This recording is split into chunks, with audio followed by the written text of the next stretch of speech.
Hi, welcome to my channel. അപ്പോൾ നമ്മളിന്നിവിടെ തയ്യാറാക്കുന്നത് വളരെ ടേസ്റ്റി ആയിട്ടുള്ള ഒരു വെണ്ടയ്ക്ക കത്തിരിക്ക മുളകിട്ടതാണ്.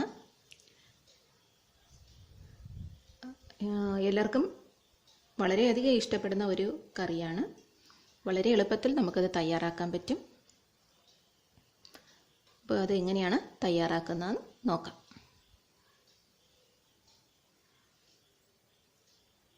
അപ്പോൾ തയ്യാറാക്കുന്ന വീഡിയോയിലേക്ക് പോകാം. അപ്പോൾ ഇത് തയ്യാറാക്കുന്നതിന് വേണ്ടി ഞാനിവിടെ ഒരു കത്തിരിക്കയും കുറച്ച് വെണ്ടയ്ക്കയും ഒരു 5-6 വെണ്ടയ്ക്കയും ഇതുപോലെ വലിയ പീസായിട്ട് അരിഞ്ഞു വെച്ചിട്ടുണ്ട്. കത്തിരിക്കയൊക്കെ ഇതുപോലെ വലിയ പീസായിട്ടാണ് അരിഞ്ഞെടുത്തിരിക്കുന്നത്.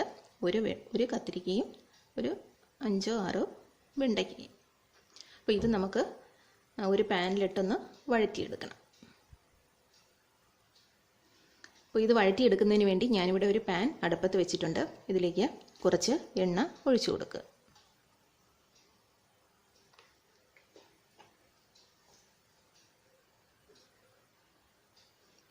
ഇത് ചൂടായി വരുമ്പോഴത്തേക്ക് അരിഞ്ഞു വെച്ചിരിക്കുന്ന വെണ്ടയ്ക്ക ഇട്ട് കൊടുക്കണം.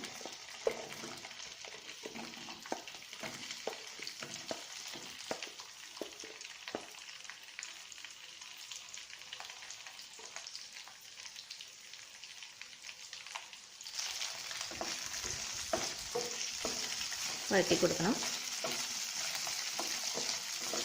അധികം ചെറുതായിട്ടൊന്ന് വഴണ്ടി വന്നാൽ മതി, അധികം വഴണ്ട.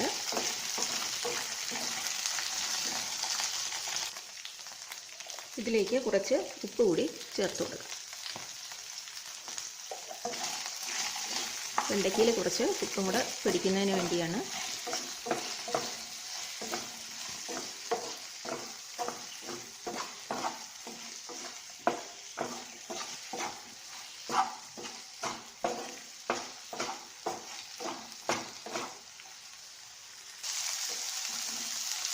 അപ്പോൾ ഇത് ഏതാണ്ട് റെഡി ആയിട്ടുണ്ട്. ഇത്ര മതി, ഒരുപാട് വെന്ത് പോകണ്ട. ഇത് നമുക്ക് കോരിയെടുക്കാം.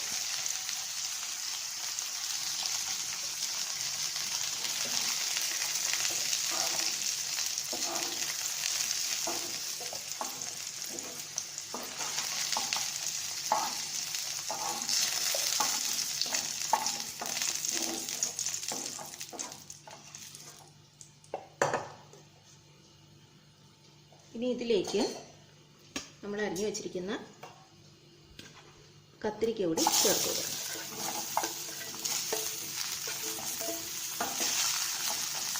ഇതും ചെറുതായിട്ടൊന്ന് വഴറ്റിയെടുക്കണം.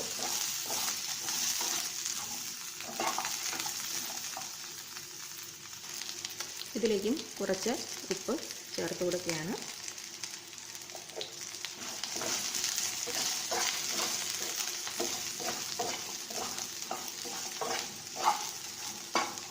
എണ്ണ ഇല്ലെങ്കിൽ കുറച്ച് എണ്ണ കൂടി ഒഴിച്ചു കൊടുക്കണം.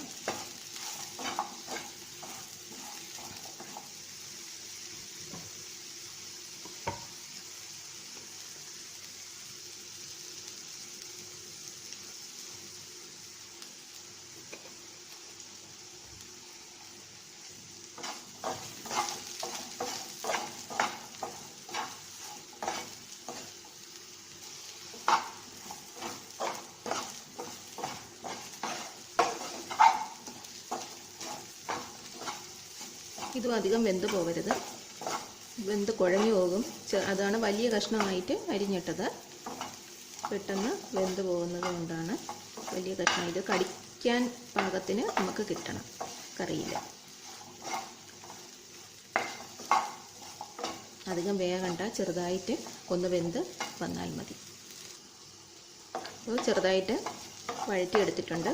ഇത് ഇത്ര മതി, ഒരുപാട് വെന്ത് പോകണ്ട, അല്ലെങ്കിൽ വെന്ത് അത് ഉടഞ്ഞു പോകും.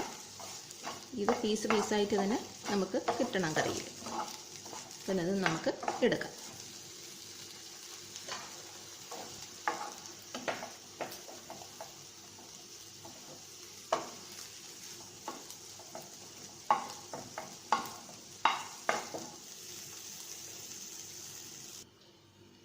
അപ്പോൾ കറി ചെയ്യുന്നതിന് വേണ്ടി ഞാനിവിടെ ഒരു പാൻ പാൻ അടുപ്പത്ത് വെച്ചിട്ടുണ്ട്. ഇതിലേക്ക് കുറച്ച് എണ്ണ ഒഴിച്ചു കൊടുക്കണം.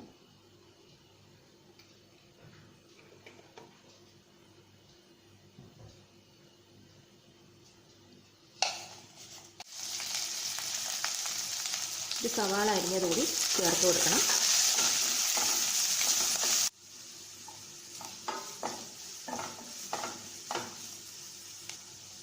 ഇതിൻ്റെ കൂടെ 2 മുളക് അരിഞ്ഞതുകൂടെ ഇട്ട് കൊടുക്കുക.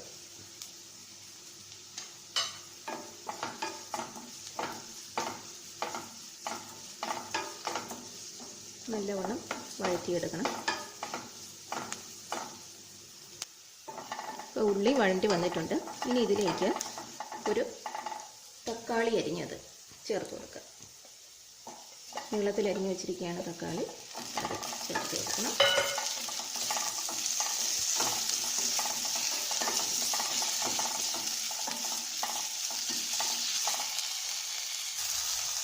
ഇതിൽ നമ്മൾ ഉപ്പ് ചേർത്തിട്ടില്ല, അപ്പോൾ കുറച്ച് ഉപ്പ് കൂടി ചേർത്ത് കൊടുക്കണം.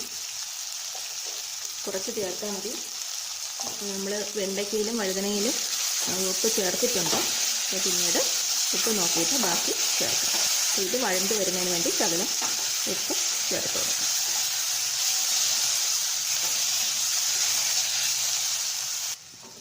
അപ്പോൾ ഉള്ളിയും തക്കാളിയും എല്ലാം വഴണ്ട് കിട്ടിയിട്ടുണ്ട്. ഇനി നമുക്കിതിലേക്ക് പൊടികൾ ചേർത്ത് കൊടുക്കാം.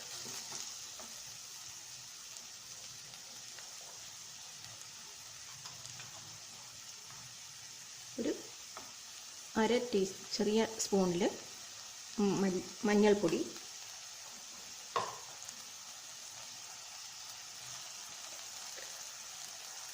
ഒരു 2 ടീസ്പൂൺ മുളക് പൊടി, 2 ഇട്ടാലും കുഴപ്പമില്ല.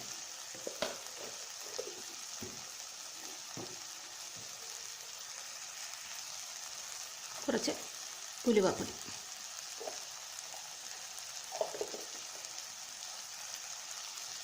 ഇതെല്ലാം കൂടെ ഇട്ടിട്ട് ഒന്ന് നല്ലോണം ഇളക്കി യോജിപ്പിച്ച് കൊടുക്കണം.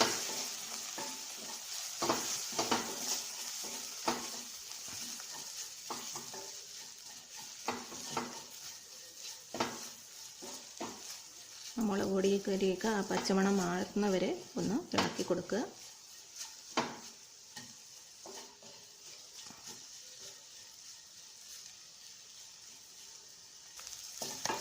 ഇനി ഇതിലേക്ക് ഒരു നെല്ലിക്ക വലുപ്പത്തിലുള്ള പുളി പിഴിഞ്ഞത് കൂടി ചേർത്ത് കൊടുക്കാം. നല്ലോണം ഇളക്കി യോജിപ്പിച്ച് കൊടുക്കണം.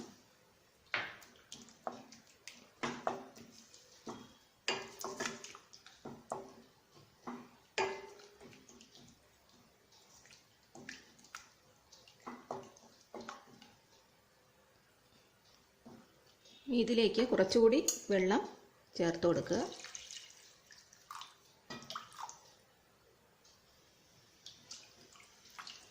ഇതൊന്ന് തിളക്കട്ടെ.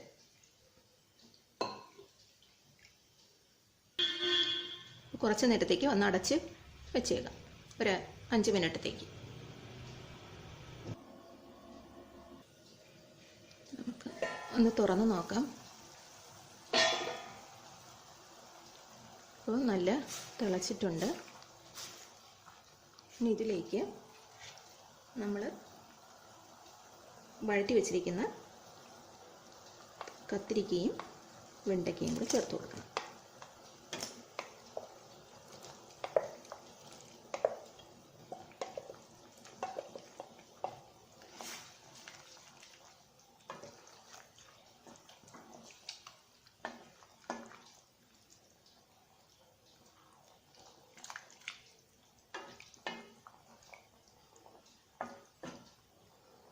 ഇത് ഇട്ടിട്ട് കുറച്ച് ഉപ്പൊക്കെ ഒന്ന് നോക്കണം.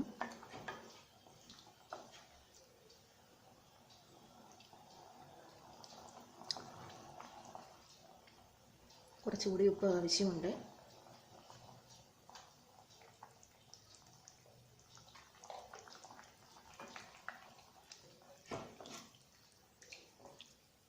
അപ്പോൾ ഇതിനി നമുക്ക് കുറച്ച് നേരത്തേക്ക് ഒരു 5 മിനിറ്റും കൂടെ ഒന്ന് അടച്ചു വെച്ച് വേവിക്കാം.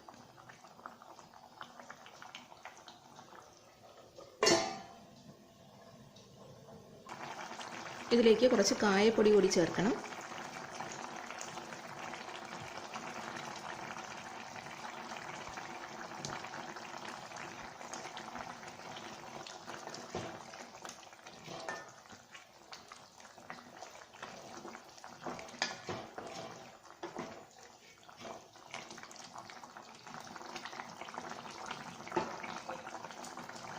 കുറച്ച് നേരം കൂടെ അടച്ചു വയ്ക്കാം.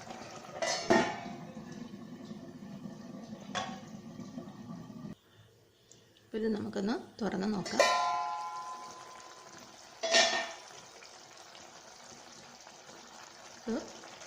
കറി റെഡിയായിട്ടുണ്ട്. ഇത്ര മതി. ഇതൊന്നും വലുതായിട്ട് ഉടഞ്ഞു പോകാതെ നോക്കണം. എല്ലാ കഷ്ണം കണക്ക് തന്നെ ഇരിക്കണം ഈ കത്തിരിക്കയൊക്കെ.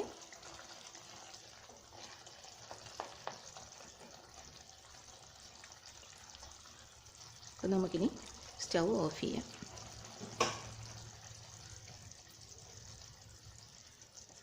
ഇപ്പോൾ വളരെ ടേസ്റ്റി ആയിട്ടുള്ള കത്തിരിക്ക മുളകിട്ടത് ഇവിടെ റെഡിയായിട്ടുണ്ട്. കത്തിരിക്ക വെണ്ടയ്ക്ക മുളകിട്ടത് റെഡിയായിട്ടുണ്ട്. അപ്പോൾ എല്ലാവരും ഇതൊന്ന് ട്രൈ ചെയ്ത് നോക്കണം. വളരെ ടേസ്റ്റി ആയിട്ടുള്ള ഒരു കറിയാണ്. അപ്പോൾ സപ്പോർട്ട് ചെയ്യുക. വീഡിയോ ഇഷ്ടപ്പെട്ടാൽ ലൈക്ക് ചെയ്യുക, ഷെയർ ചെയ്യുക, സബ്സ്ക്രൈബ് ചെയ്ത് അടുത്തൊരു വിഭവമായി ഞാൻ ഉടൻ തന്നെ വരുന്നതായിരിക്കും. അതുവരെ എല്ലാവർക്കും നന്ദി.